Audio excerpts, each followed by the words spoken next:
perkenalkan Menteri Pertahanan Republik Indonesia kepada Bapak Haji Prabowo Subianto, kami persilahkan.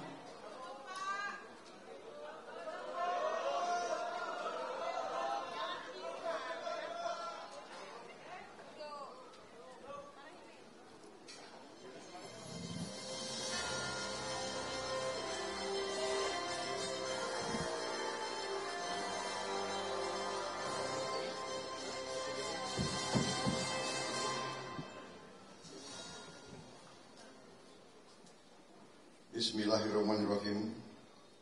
Assalamualaikum warahmatullahi wabarakatuh. Selamat siang. Salam sejahtera bagi kita sekalian. Shalom, Om Swastiastu. Namo Buddhaya, salam kebajikan. Yang saya hormati dan yang saya banggakan, Wakil Ketua Majelis Permusyawaratan Rakyat Republik Indonesia, Bapak Haji Ahmad Muzani,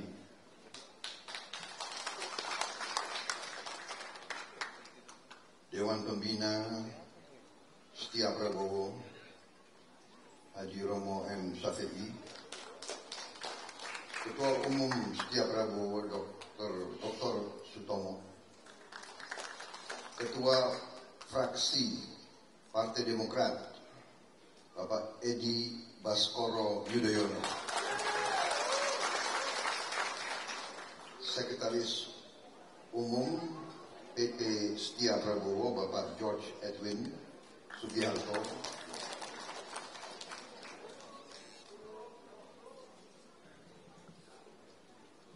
Dewan Pimpinan Pusat Partai Amanat Nasional yang hadir, Rumah Besar Relawan 08, Bapak Haris Modi, Bendahara Umum Setia Prabowo, Bapak Sabarudin, Ariza Patria, Ketua DPD Partai Gerindra DKI, mantan Wakil Gubernur DKI, Ibu Hima Muzani yang saya hormati,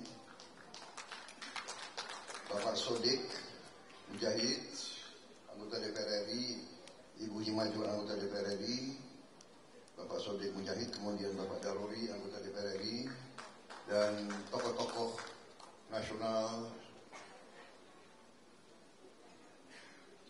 yang hadir, yang tidak saya sebut satu persatu tanpa mengurangi rasa hormat saya. Saudara-saudara sekalian, tokoh-tokoh Gerakan Setia Prabowo yang hadir dari seluruh Nusantara, saya pertama-tama ucapkan terima kasih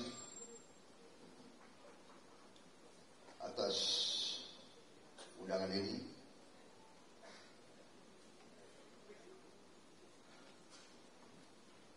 Izin mengingatkan Pak, di ruangan ini ada wartawan. Gak apa-apa ada wartawan. Justru terima kasih ada wartawan. Diliput.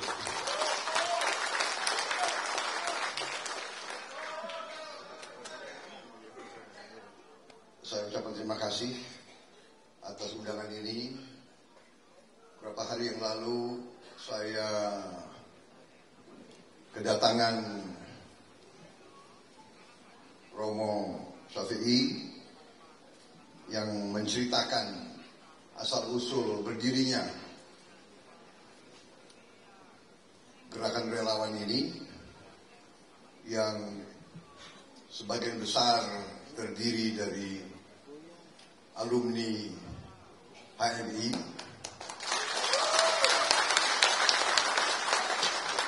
dan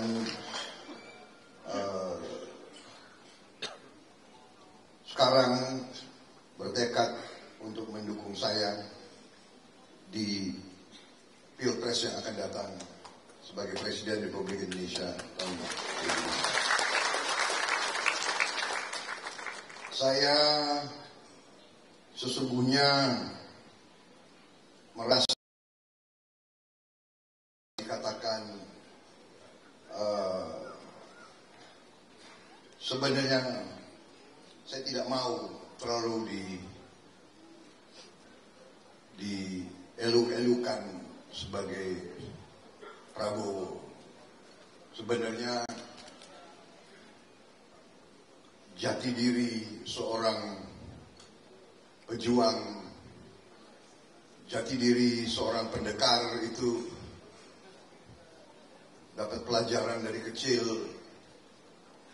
Rame ing gawe, sepi ing pamrih.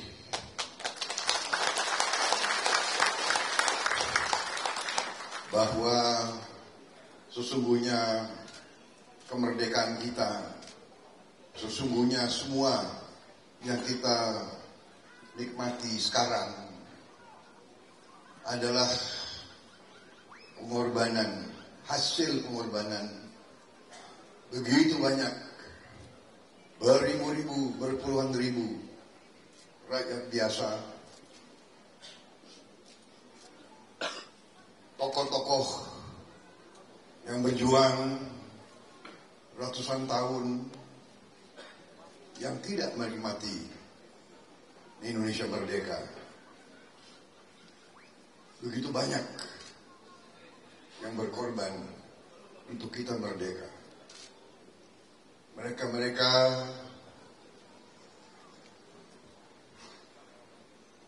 yang gugur, mereka-mereka yang kehilangan orang tua, suami, anak, mereka-mereka yang berjuang tanpa kita tahu namanya, tanpa kita kenal. Jadi saya kadang-kadang merasa kurang pantas kalau saya dielu-elukan. Saya merasa sebetulnya kurang pantas. Tapi saya mengerti kita sekarang memilih sistem demokrasi. Demokrasi satu orang satu suara. Dalam sistem demokrasi ini ratusan juta rakyat harus memilih. Ratusan juta rakyat kita harus menentukan pilihannya. Dalam suasana demokrasi seperti ini memang harus ada yang membawa panji-panji. Harus ada yang bersedia untuk dijadikan pembawa bendera. Harus ada yang bersedia untuk memimpin perbaikan kehidupan bangsa. Dan untuk itu saya menyatakan saya siap menjadi seperti itu.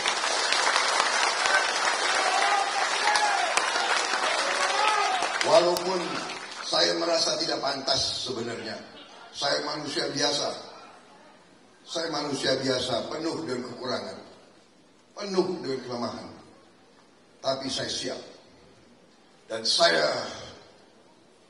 bersedia terus berjuang demi keadilan, demi kesejahteraan, demi kemakmuran.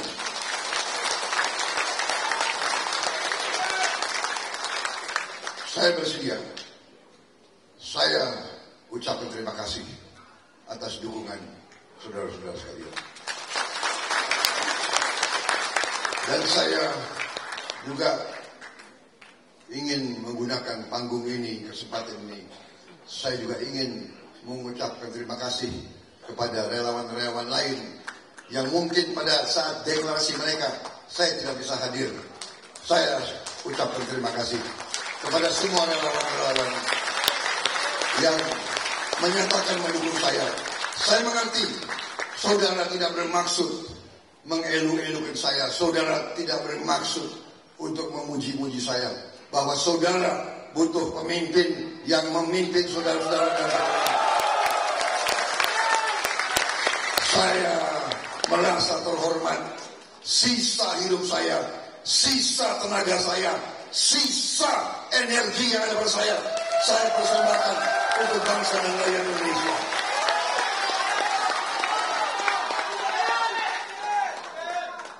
Saudara-saudara sekalian, saya kira saudara-saudara sebagai alumni HMI, bagian dari cendekiawan, mahasiswa cendekiawan, alumni berarti lebih matang, banyak yang sudah sarjana. Saudara-saudara, tidak hanya sarjana dan cendekiawan, saya kira semua rakyat kita sebagian besar yang punya nalar, yang punya mata, yang punya telinga, yang punya hati, yang punya perasaan, melihat, merasakan apa yang dirasakan oleh rakyat dan bangsa kita. Kita tahu, kita mengerti, datanya ada, faktanya ada, bahwa negara kita negara yang sangat kaya. Negara yang sangat kaya, luar biasa kayanya. Karena itu kita harus bertekad. Kita tidak boleh izinkan kekayaan kita diambil keluar.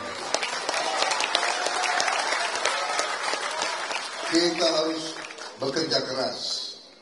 Saudara-saudara sekalian, saya yakin dan percaya semua presiden kita yang terdahulu niatnya sebesar-besarnya untuk rakyat kita. Itu saya yakin.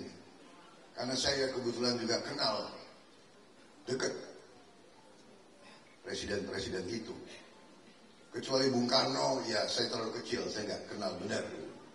Tapi saya pernah diangkat oleh beliau. Saya pernah dibawa ke istana, jadi saya pernah diangkat oleh Bung Karno, diangkat tinggi-tinggi. Tapi presiden yang lain saya kenal. Presiden Soeharto, saya agak kenal beliau.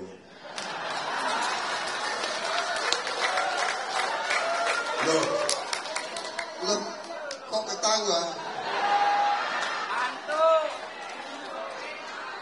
Nggak percaya?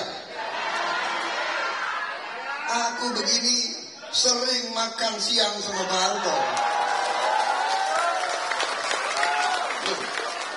Masih nggak percaya?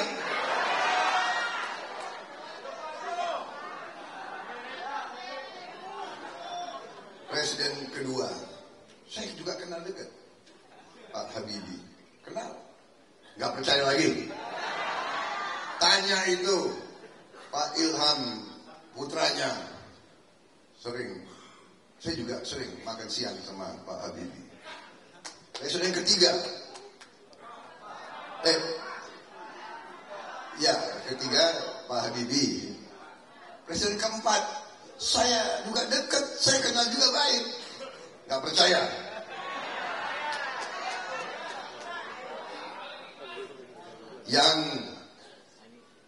Yang boleh masuk kamar tidurnya Gus Dur ya termasuk saya. Karena dulu waktu saya muda, waktu saya aktif di pencaksilat, saya ya bisa mijit-mijit lah. Beliau suka dipijit oleh saya, jadi saya tukang pijitnya Gus Dur.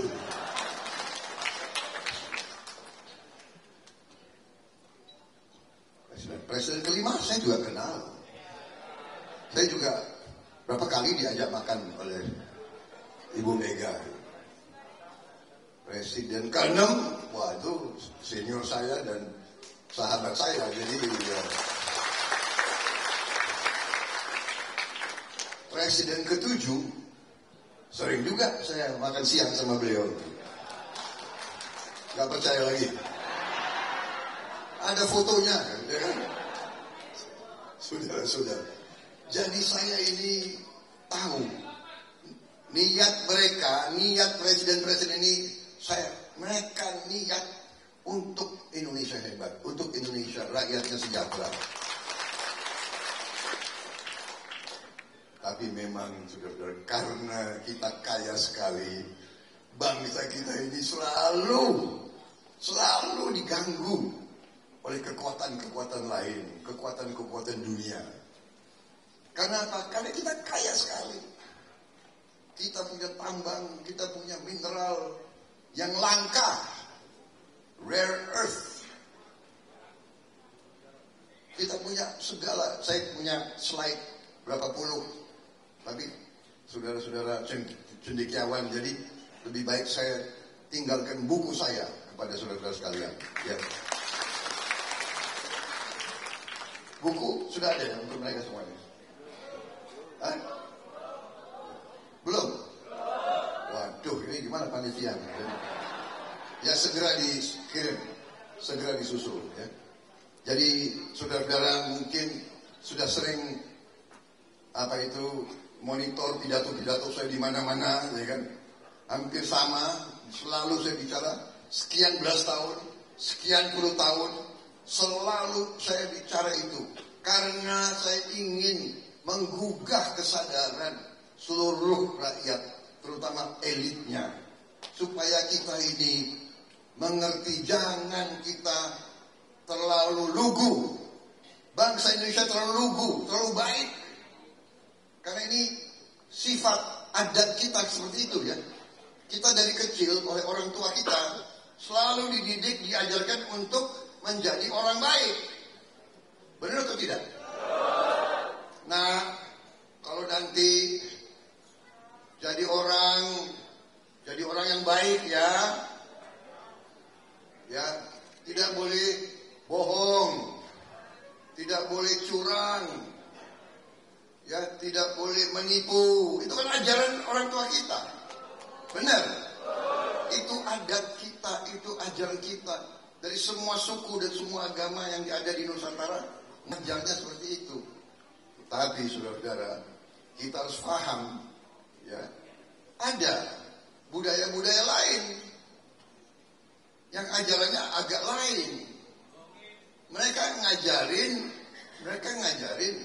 yang penting kamu menang. Yang penting kamu kuat.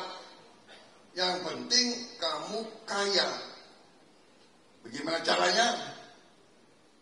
Enggak diceritain. Yang penting menang, yang penting kaya, yang penting kuat. Saudara-saudara, ini ajaran saudara-saudara dalam sekolah-sekolah politik dan sekolah-sekolah strategi di seluruh dunia. Ada satu hukum yang diajarin, ya. Ada satu, namanya adalah ya hukum Thukydides. Hukum Thukydides. Thukydides adalah seorang ahli sejarah Yunani 2500 tahun yang lalu. Ini satu kalimat, ini ajarannya beliau. Diajarin di semua sekolah perang, sekolah militer, sekolah politik, negara-negara besar di dunia. Yang kurang diajarin, yang nggak diajarkan ya di Indonesia. Karena Indonesia ini kan sifatnya orang baik. Jadi ajarannya itu, the strong will do what they can. Ini kan alumni HMI kan, pinter bahasa Inggris semua kan? Perlu diterjemahkan nggak? Nggak perlu kan? Tuh, alumni HMI.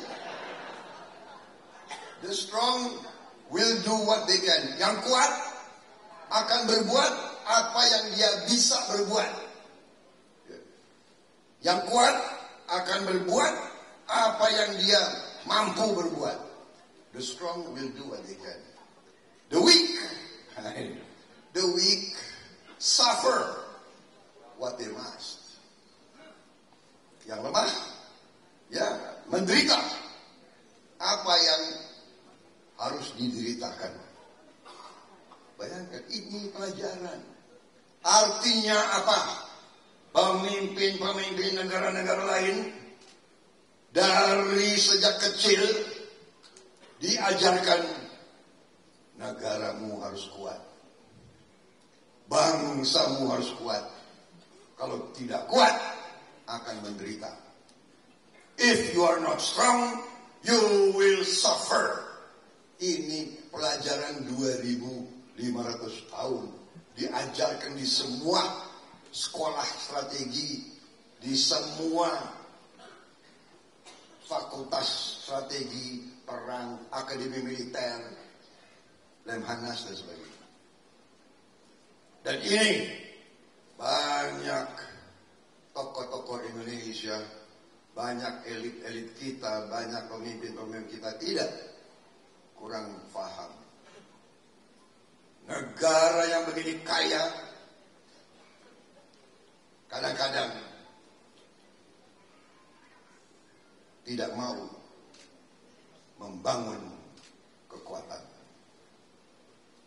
Dan karena itu sering kita diganggu. Ratusan tahun bangsa-bangsa lain datang ke Indonesia, datang ke Nusantara ini, silih berganti. Spanyol, Portugal, Prancis, Inggris, Jepang, Mongol, Belanda ini paling lama datang minta dagang, kita kasih izin, nggak pulang-pulang. Karena pemimpin-pemimpin kita baik hatinya, ya kan? Baik. Dan kadang-kadang ya kurang waspada. Dan mudah diadu domba. Jadi selain ajaran tadi, mereka ada lagi suatu ajaran, yaitu divida et impera, pecah belah. Divida memisahkan, ya kan? Diadu domba, habis itu berkuasa. Ini terang-terangan. Semua buku mereka begini cerita, ribuan tahun sejarah mereka. Ribuan tahun sejarah mereka. Jadi makanya saya berkeyakinan dan saya berkesimpulan, kita sekarang tidak boleh mau dipecah belah lagi. Kita tidak boleh diadu domba lagi. Kita tidak boleh saling menghujat. Ini anjuran saya, ini keyakinan saya.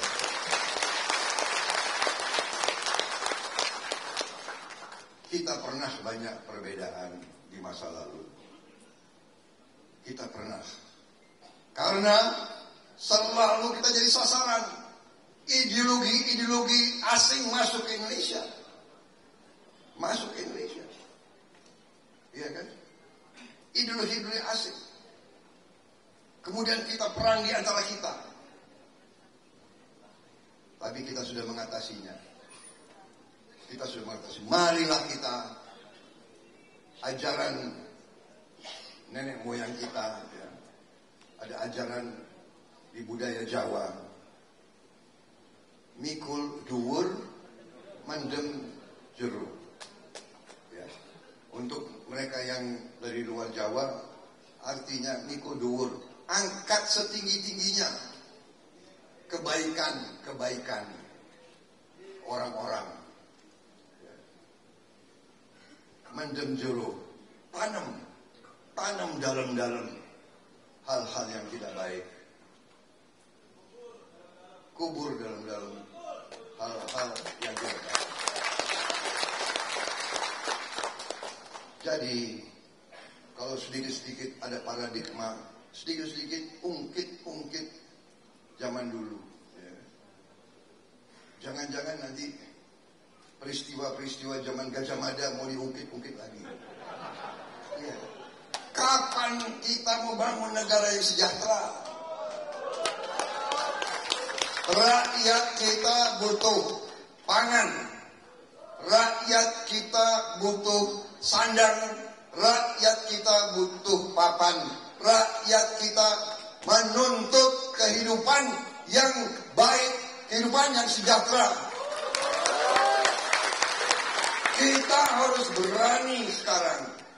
Kita harus berani sekarang mengatakan kita bertekad menghilangkan kemiskinan dari bumi Indonesia.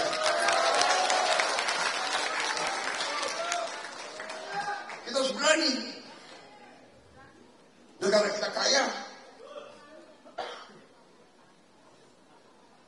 Saudara-saudara, nanti ada yang, kalau saya bicara begitu, nanti ada yang ngomong, apa bisa?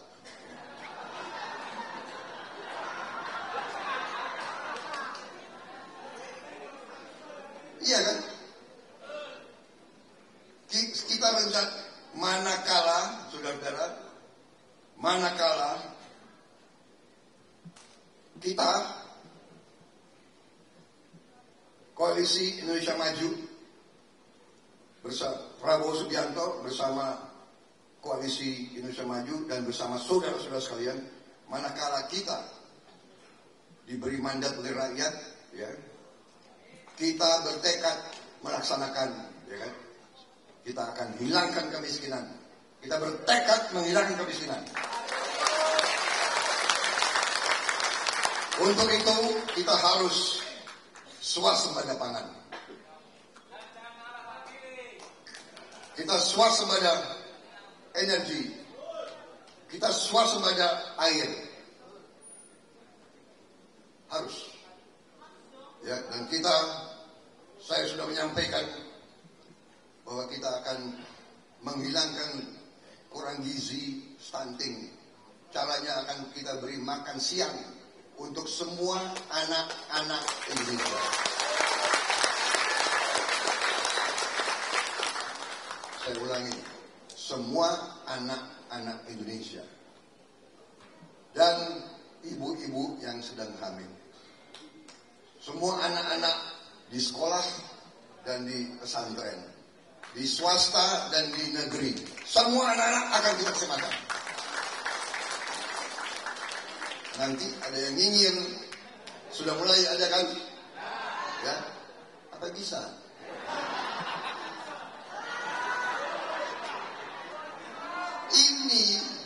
Ini yang selalu disukai oleh kekuatan-kekuatan asing itu. Orang-orang Indonesia yang tidak punya keberanian, punya cita-cita yang luhur dan tinggi, kalah sebelum perang. Nah ini bisa. Apa bisa? Kaya, tapi kok kekayaannya nggak bisa kita pakai untuk sebesar-besarnya rakyat kita. Kekayaan kita harus kita bikin dirasakan oleh seluruh rakyat Indonesia.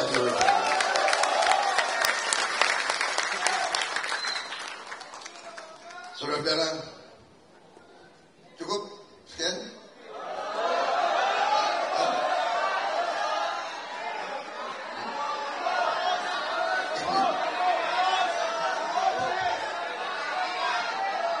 Ini aneh ini audiens ini. Majelis ini aneh. Biasanya orang tuh males dengan pidato, iya kan? Hah?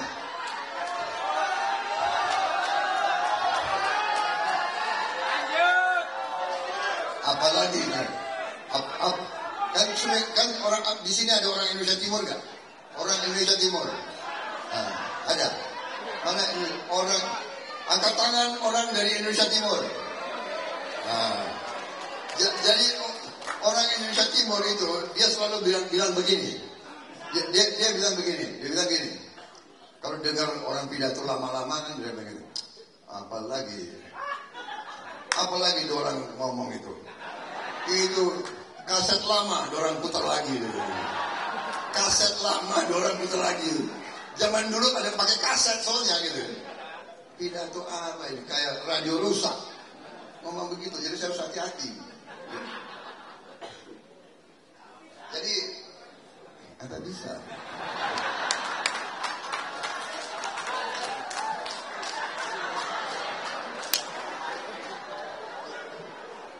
Bisa.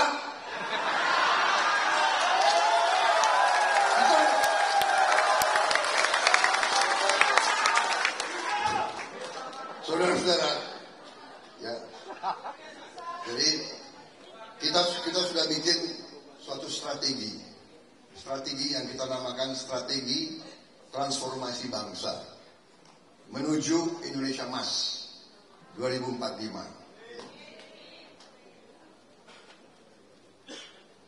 Dasarnya adalah tujuan nasional kita dari Undang-Undang Dasar 1945. Benar ya, saudara minta lanjut ya. Ini ada 42 slide.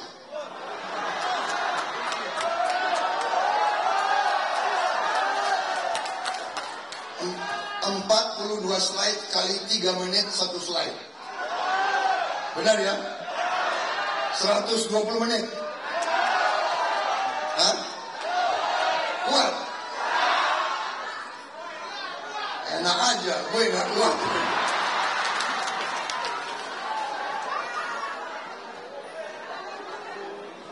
Kita harus lindungi segenap bangsa Indonesia dan seluruh tumpahnya. Kita harus lindungi. Kekayaan itu harus kita jaga. Saudara-saudara, Menteri Perikanan dan Kelautan, dia cerita sama saya, Indonesia sekarang ini, ya, kekayaan kita dari ikan tangkap, nilainya itu lebih dari 20 miliar dolar 1 tahun. Tapi banyak diambil oleh kapal asing. Kita punya pantai yang sangat panjang, kedua terpanjang di dunia. Kita nilainya kalau kita bikin budidaya ikan, budidaya udang, budidaya rumput laut dan sebagainya, sungguh luar biasa. Kita harus lindungi kekayaan itu. Kita harus memajukan kesejahteraan umum. Ini perintah Undang-Undang Dasar. Mencerdaskan kehidupan bangsa. Pendidikan kunci dari semua. Terakhir, kita harus menjaga ketertiban dunia berdasarkan kemerdekaan, perdamaian abadi dan keadilan sosial. Saudara-saudara, target kita apa? Keadilan, untuk keadilan kita harus punya uang. Untuk keadilan, menegakkan keadilan, kita juga harus amankan kekayaan kita. Target kita 2045, ya, PDB harus naik 7 kali, 700%. Dari 1,3 sampai 9,8 triliun. Ranking kita sekarang 16 besar.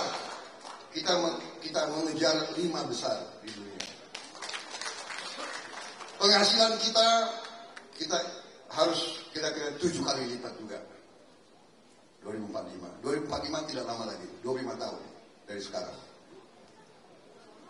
21 tahun. Saudara-saudara, ini keberhasilan Pak Jokowi. 2014 produksi nasional kita 890 miliar dolar, sekarang sudah 1,3. Tahun ini 1,4 triliun. Ya.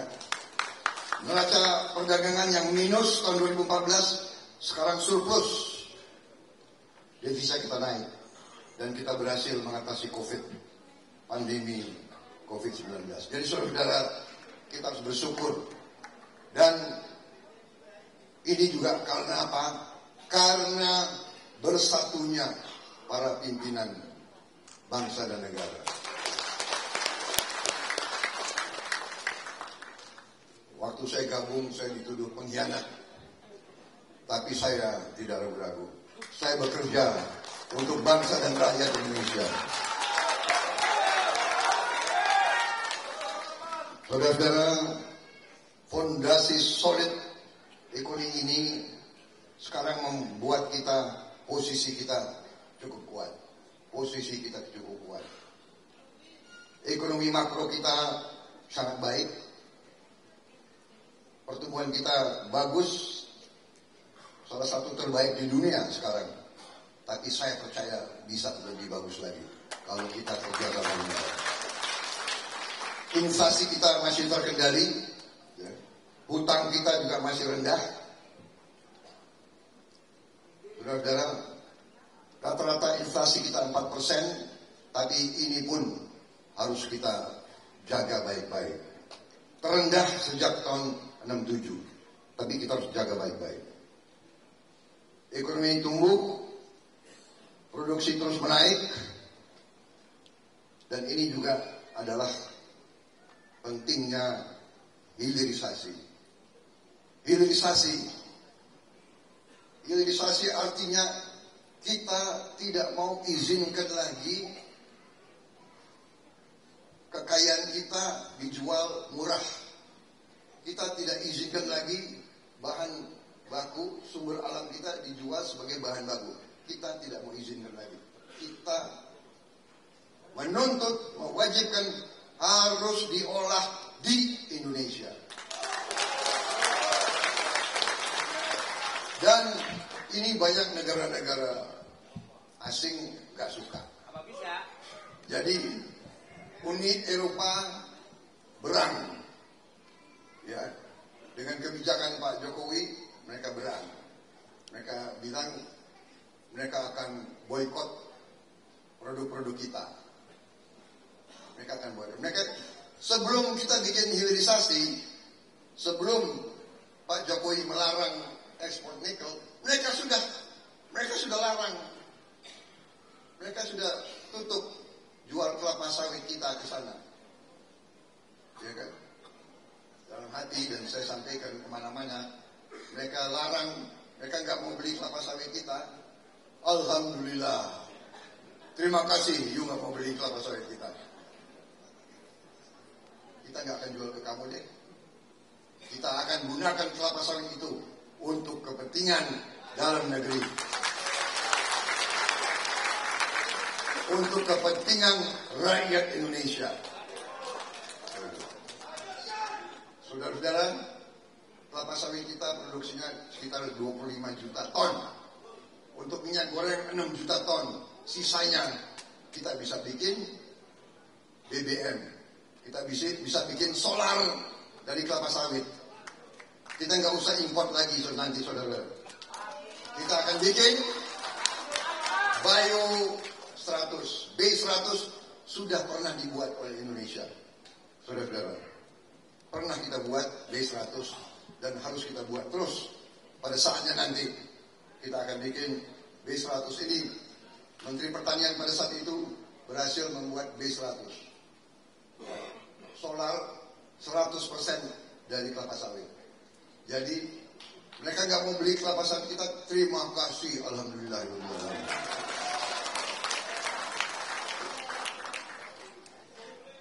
Emang gue pikirin lo nggak mau beli kelapa sawit kita. Hati-hati loh. Nanti kita juga nggak mau beli mobil-mobilmu. Karena kita mau bikin mobil sendiri.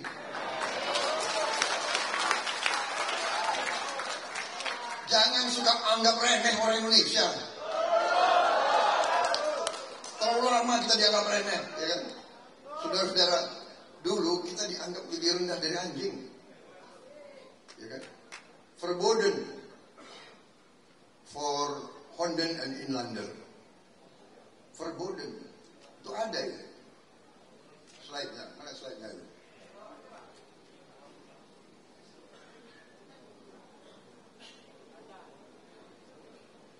Ini kan alumni HMI semua kan? Cendekiawan kan? Bahasa Belanda bisa kan? Honden itu anjing. Inlander itu pribumi. Jadi ini berterjemahan salah. Jadi Honden and Inlander. Mereka taruh Honden dulu. Dan itu saya lihat dengan mata saya sendiri. Saya pernah di kolam renang Manggarai. tahun 77-78. Sekarang udah dibongkar, salah, harusnya nggak dibongkar. Harus dilestarikan supaya anak-anak muda tahu, dulu kita orang Indonesia dianggap lebih rendah dari anjing. Ini anak-anak zaman sekarang harus tahu. Ya. Dan tidak hanya kita, di India juga sama. Sama, di India dulu mereka dikatakan dulu Indians and dogs not allowed. Ya, dogs dulu. No dogs or Indians. Dogs and Indians are not allowed. Anjing dulu. Di kita Honden, kalau di sana dogs. Tahu kan dogs? Alumni HMI ya? Saudara-saudara. Jadi kita harus melaksanakan ekonomi Pancasila. Apa itu ekonomi Pancasila? Ekonomi Pancasila mengambil yang terbaik dari kapitalisme dan yang terbaik dari sosialisme. Itulah ekonomi Pancasila. Ekonomi yang membuka lebar kesempatan berinovasi dengan kebebasan pasar, tapi juga ekonomi yang perhatikan dan mengadakan social safety net, pengamanan sosial untuk masyarakat yang paling lemah. Bila perlu, pemerintah intervensi langsung untuk kurangi kemiskinan dan mencerdaskan bangsa. Jadi saudara-saudara, kita harus berani. Ekonomi Pancasila pun sekarang ternyata cocok dengan pemimpin-pemimpin Barat. Mereka baru sadar bahwa ekonomi neoliberal tidak berhasil. Sekarang mereka baru sadar. Saudara-saudara sekalian, saya langsung saja, ekonomi Pancasila sudah dilaksanakan oleh Pak Jokowi dan kita akan teruskan program-program ekonomi Pancasila yang beliau canangkan. Kartu Indonesia Sehat, Kartu Indonesia Pintar, Kartu Sembako, program Keluarga Harapan, BLT dana desa akan kita teruskan. Kalau perlu kita tambah. Satu, prinsip-prinsip ekonomi Pancasila. Pertama, ekonomi yang religius dan mewujudkan persatuan nasional. Bukan ekonomi yang hanya mengutamakan yang kaya tambah kaya. Bukan yang mengutamakan profit semata-mata, untung semata-mata. Tidak. Kita pikirkan seluruh masyarakat. Karena ini juga ajaran semua agama yang baik mengajarkan seperti itu. Fakir miskin adalah tanggung jawab kita semua. Kalau kapitalisme neolib itu survival of the fittest, survival of the strong. Tadi, the strong. Jadi kalau kamu lemah, kalau kamu miskin, ya sudah, nasibmu, kamu terima aja kamu miskin. Itu bukan masyarakat seperti kita. Kita tidak akan seperti itu dan kita tidak boleh seperti itu. Ekonomi yang junjung tinggi kemanusiaan, ekonomi yang berpihak kepada kepentingan nasional, ekonomi yang egaliter dan kerakyatan. Yang terakhir, ekonomi yang berkeadilan sosial. Harus ada keadilan. Tidak mungkin ada kemakmuran tanpa keadilan.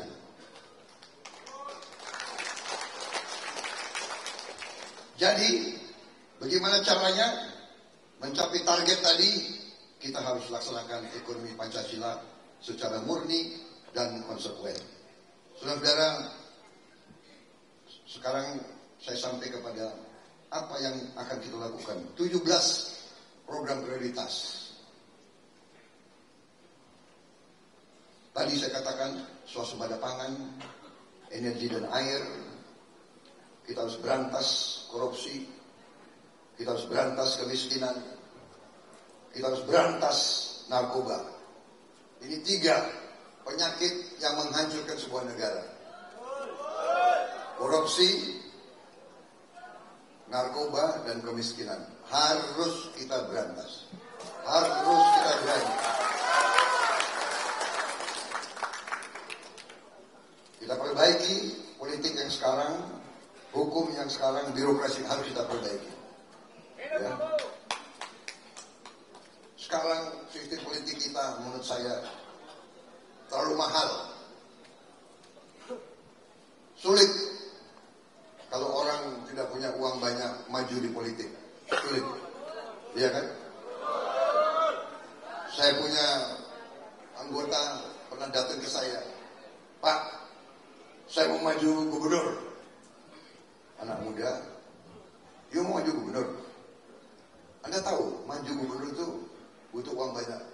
Benar Pak, saya sudah gadaikan rumah saya. Saya langsung bilang, tidak.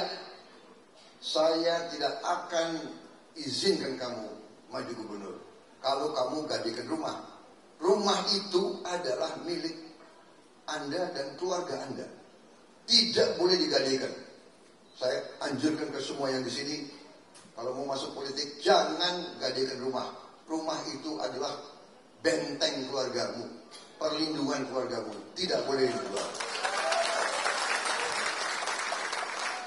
Mungkin ada yang punya 2 rumah, ya kan? Tetap jangan digadaikan.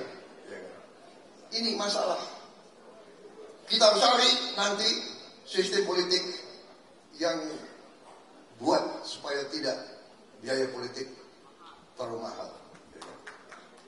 Kalau enggak, nanti yang berkuasa hanya orang yang punya uang. Saudara-saudara sekalian, kita harus kuatkan pertahanan kita. Ada orang bilang, untuk apa punya pertahanan yang kuat? Emangnya akan perang? Selalu ya, kenapa ya? Emang kita mau perang? Saudara-saudara, kita tidak mau perang. Tapi tadi, kalau kita tidak kuat, kita kaya, mereka akan ambil kekayaan kita, saudara. Mereka akan bikin pecah republik ini supaya nanti pulau-pulau kita yang kaya bisa mereka ambil. Ini sejarah. Saya tidak ngarang. Saya tidak mau untuk mengajak kita benci atau curiga orang asing. Tidak boleh. Kita harus hubungan baik sama mereka. Tapi kita harus hubungan baik dalam kondisi adil. Jangan kau anggap sepele bangsa Indonesia. Jangan kamu mau memperlakukan bangsa Indonesia seenaknya. Barang kita kau tidak mau beli, kau suruh kita beli semua barang kamu. Enak aja. Ada negara-negara mangga kita pun nggak mau mereka beli. Mangga kita mereka nggak mau beli. Tapi kita suruh beli barang-barang dia. Mereka sekarang kadang-kadang kurang memperhatikan kita negara besar. Kita negara keempat dalam jumlah penduduk. Kita negara sebesar Eropa. Kita bisa jualan di antara kita. Kalau mereka nggak mau beli barang kita, kita jualan di antara kita saja, saudara. Produksi, ya kan? Coklat dari Sulawesi, biar orang Jawa yang beli. Kopi dari Sidikalang, biar orang Sunda yang beli dari Jawa Barat. Kan begitu, kan? Sepatu buatan Tangerang, biar yang beli orang Kalimantan. Baju buatan Bandung, biar yang beli orang Aceh. Kita negara besar, kita sama dengan Eropa. Kita tidak kalah dengan mereka. Kita mau bersahabat sama Anda. Tapi tolonglah, jangan kau punya mental-mental kolonialis zaman dulu. Jangan kau anggap kita inlander. Kita tidak mau jadi inlander seperti kau dulu perlakukan kita, saudara sekalian. Enak aja. Kita harus jamin pupuk, benih, pestisida langsung ke petani, langsung, jangan terlalu banyak. Ya, terlalu banyak perantara. Saudara-saudara, kuatkan perlindungan hak perempuan, kesetaraan, jamin pelayanan kesehatan bagi seluruh rakyat Indonesia, peningkatan BPJS, penyediaan obat murah untuk rakyat, penyempurnaan sistem pendidikan negara, penguatan pendidikan sains dan teknologi, menjamin pelestarian lingkungan hidup, melanjutkan pemerataan ekonomi, penguatan UMKM dan koperasi, dan pembangunan ibu kota negara. Kenapa? Ibu kota negara pindah itu juga pemerataan, biar pertumbuhan beralih ke luar Jawa, tidak hanya di Jawa. Kita harus hidupkan ekonomi seluruh Indonesia. Dan kita harus menjamin, memastikan kerukunan antara semua umat beragama, kebebasan beribadah, dan perawatan semua rumah ibadah kita. Kemudian ada 8 program hasil cepat. Kita bangun sekolah-sekolah unggul terintegrasi di setiap kabupaten. Kita perbaiki semua sekolah yang rusak. Kita cetak lumbung-lumbung pangan baru, menjamin tidak hanya kita swasembada pangan, kita nanti menjadi lumbung pangan bagi dunia. Lanjutkan semua program yang sekarang sudah berjalan.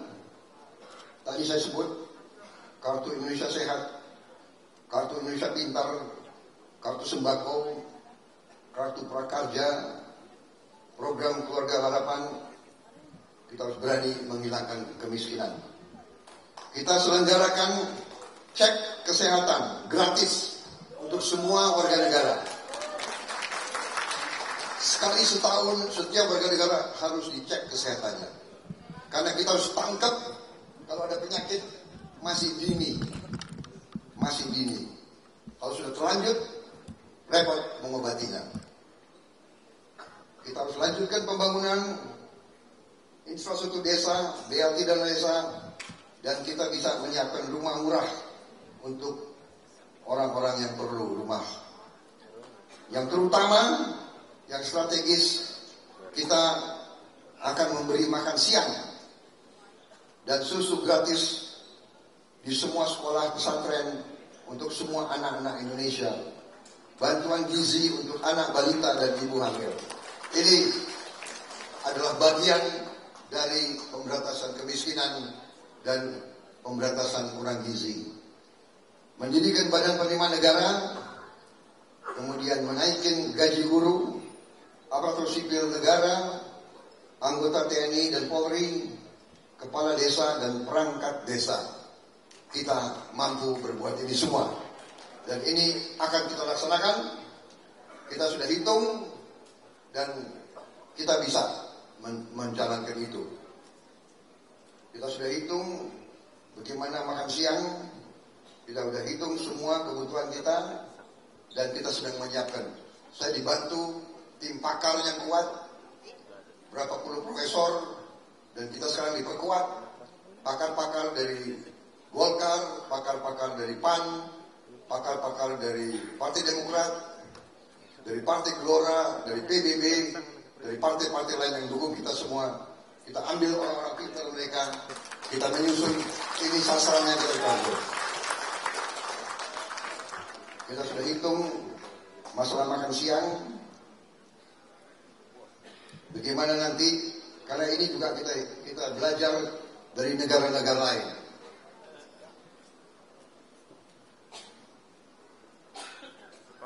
Saudara-saudara sekalian, sekarang saya kira cukup rinci, saya tidak akan terlalu panjang lebar. Terakhir aja saya kasih bukti kepada saudara-saudara bahwa kita nanti lumbung-lumbung pangan kita akan buat di rawa-rawa. Kita sudah coba sekarang sudah dilaksanakan di beberapa tempat, ya, rawa, karena ini tahun-tahun depan akan sulit air. Kalau di rawa masih ada air, kita bisa bikin lumbung-lumbung pangan. Sekarang sudah sebagian dilaksanakan di Kalimantan Selatan. Ini Anda lihat di atas sebelum dikelola, di bawah sesudah dijadikan sawah. Lanjut.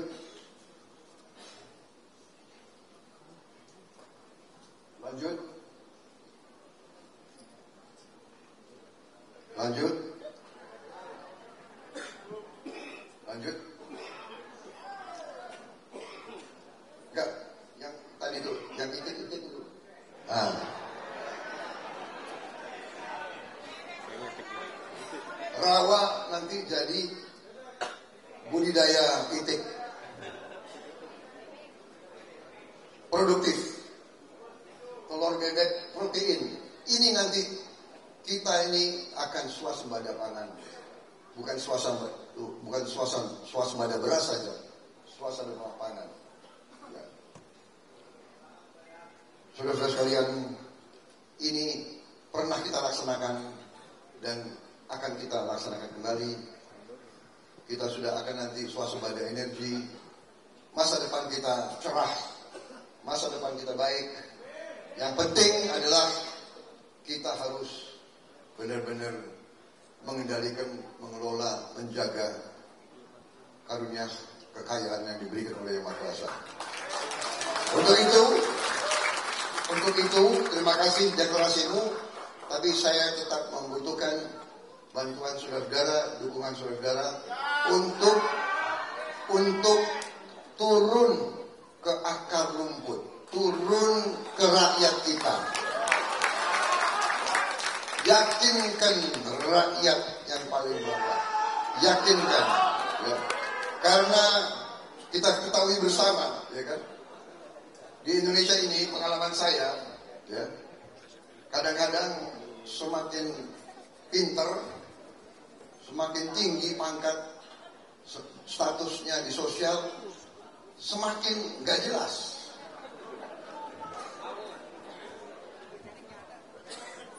Pengalaman saya ini, justru yang di bawah itu kadang-kadang yang lebih jujur, ya.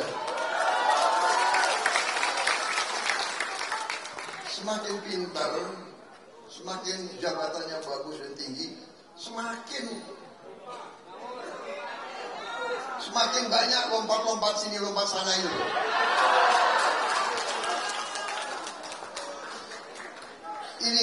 Ini kita waspada, ya kan? Habis itu akalnya banyak. Bagaimana caranya, ya kan? Bagaimana caranya nipu rakyat lagi gitu loh. Kita tidak boleh sekarang. Jadi terima kasih. Saya merasa moral saya naik.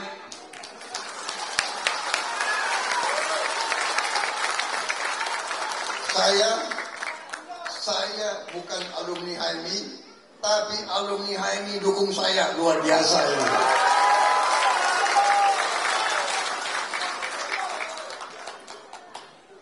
Mayoritas alumni HMI, terima kasih saudara-saudara. Berarti bukan saja kalian otakmu, tapi hatimu luar biasa. Kalian bisa melihat dengan mata hatimu. Kalian bisa dengar dengan hatimu, dengan getaran. Saudara-saudara, kita bisa menjadi bangsa yang hebat. Kita bisa hilangkan kemiskinan. Rakyat miskin bisa kita bantu supaya tidak miskin lagi.